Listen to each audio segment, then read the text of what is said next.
Greetings, students of the Force, and welcome back to the channel. A little while ago, we did a video talking about the origins of the Chosen One prophecy and made a few theories as to where it could have come from, more specifically, who the prophecy was made by. Unfortunately, we only have theories though and no official answers, but today we wanted to share something very interesting that our researchers have come across. While combining the holocron of the Jedi mystics, we found the exact prophecy of the Chosen One word for word in its entirety. Mostly, we have only ever been told something along the lines of, a chosen one will come, born of no father, and bring balance to the Force. But that definitely seems far too vague. Now though, in the canon novel Master and Apprentice, we are finally told what the entire prophecy says. But the interesting thing is that it doesn't just tell of Anakin's coming, but rather predicts many titular events of not only the Clone Wars, but possibly the full future beyond the Galactic Civil War. So, acolytes of the archives, grab your meditation cushions and join us as we break down each line of the prophecy and talk about everything that it represents in its entirety. Finally, the full prophecy has revealed itself. Before we begin, we appreciate every one of you who are tuning in to watch us here today, and if you haven't subscribed yet, but like what you see here today, be sure to force crush that subscribe button.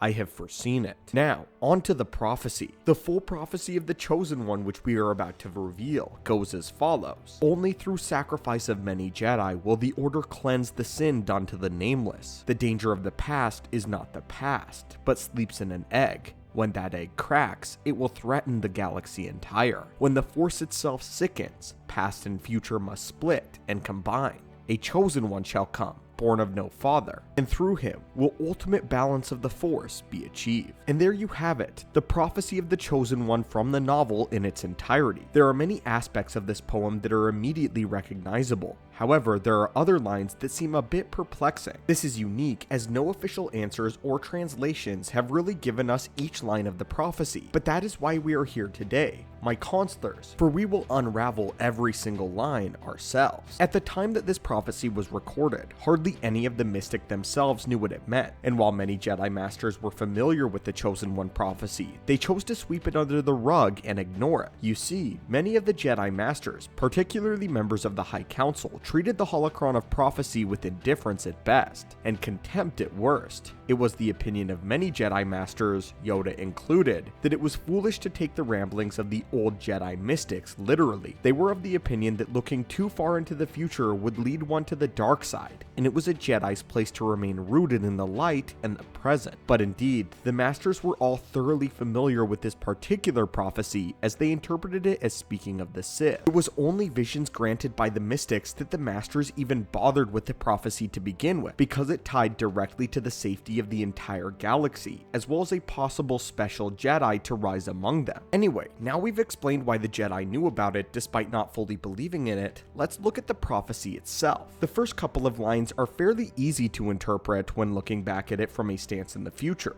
Only through sacrifice of many Jedi will the Order cleanse the sin done to the Nameless. This refers to Order 66 and the notion that the Jedi had become, or for perspective of the mystic, will become corrupt and arrogant, which we know they do. It is their dealings with the Galactic Republic and their politicalization of the Jedi Order which would cause much pain on the parts of the galaxy that needed their help the very most. Look no further than Count Dooku's own home planet of Serenno. Shortly after Serenno seceded from the Republic, Serenno came under attack by pirates, and the entire system was headed for collapse. In a desperate cry for help, Serenno called for the aid of the Jedi Order, but the distress plea fell on deaf ears. This terrible fact that because Serenno was no longer a part of the wider Republic, and they were in current trade disputes with the Senate, the Jedi did not act on their call for help. The only Jedi that did was Dooku, who went to the planet and provided the power and influence of a single Jedi in any conflict. In a matter of a few days, Dooku organized a militia and drove the pirates from his home world. In the same week, Dooku declared this to be the final straw and officially resigned from the Jedi Order. This was a hot point of contention for many in the Jedi Order, as they had seen that the Jedi had become somewhat monstrous in their refusal to help planets in need. And once the Clone Wars happened, it was all over. The Jedi Knights, guardians of peace and justice in the galaxy, turned into Jedi generals and represented the Galactic Republic as its personal fighting force. More than this, during the Clone Wars, we also saw the devastation that the war was inflicting on the helpless systems that lied on the fringes of Republic space. Many of these systems in need, which fell beneath the notice of the Jedi.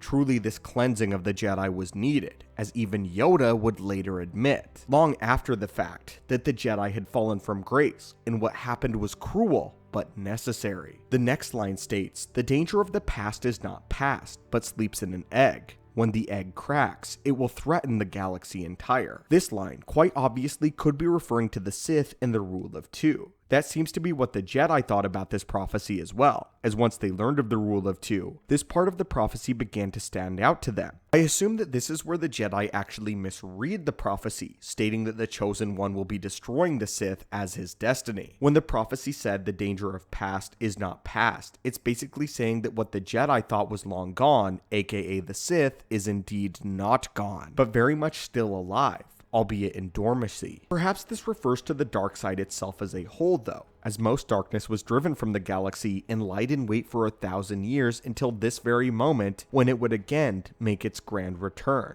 There have been some Jedi scholars out there among you who have also theorized that this egg in question refers to Darth Vader's helmet, insinuating that this is when the egg cracks, Anakin will unleash Vader from within him. There are other theories that suggest that this egg could in fact be the cloning pods that the Kaminoans used to create the clone troopers, the clones which would eventually destroy the Jedi. As interesting as these two theories are, perhaps they are taking the words of the prophecy too literally, and it is indeed the Rule of Two Sith that is breaking forth from this egg. And finally, we reach the most perplexing line in the entire prophecy. When the Force itself sickens, past and future must split and combine. The Force sickening is of course a reference to the imbalance felt by both the Jedi and Sith during the era of peace that preceded the formation of the Empire. Of course, Order 66 and Vader's turn didn't exactly rebalance the Force, but rather swung the pendulum hard in the opposite direction and unbalanced it in the favor of the dark side rather than the light. After much contemplation, I have deduced that this refers to the relationship between Luke and Vader.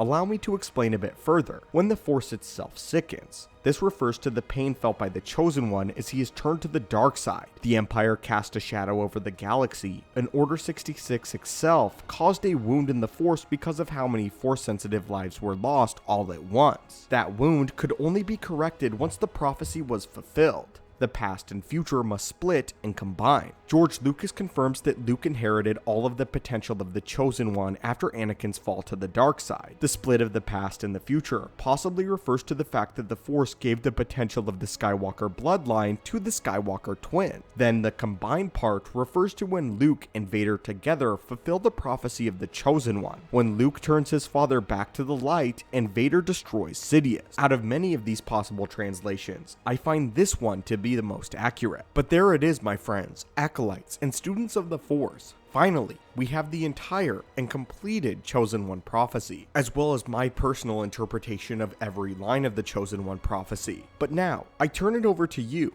What are your thoughts? What are your thoughts on every line of the prophecy that we discussed? What are your thoughts on the prophecy as an entirety? And do you have a different interpretation of it, acolytes? As always, my friends, thank you so much for continuing to support the channel, as well as discussing Star Wars in the comments down below. I love to read through them. As always, my friends, again, thank you for watching, go in peace now, and may the Force be with you.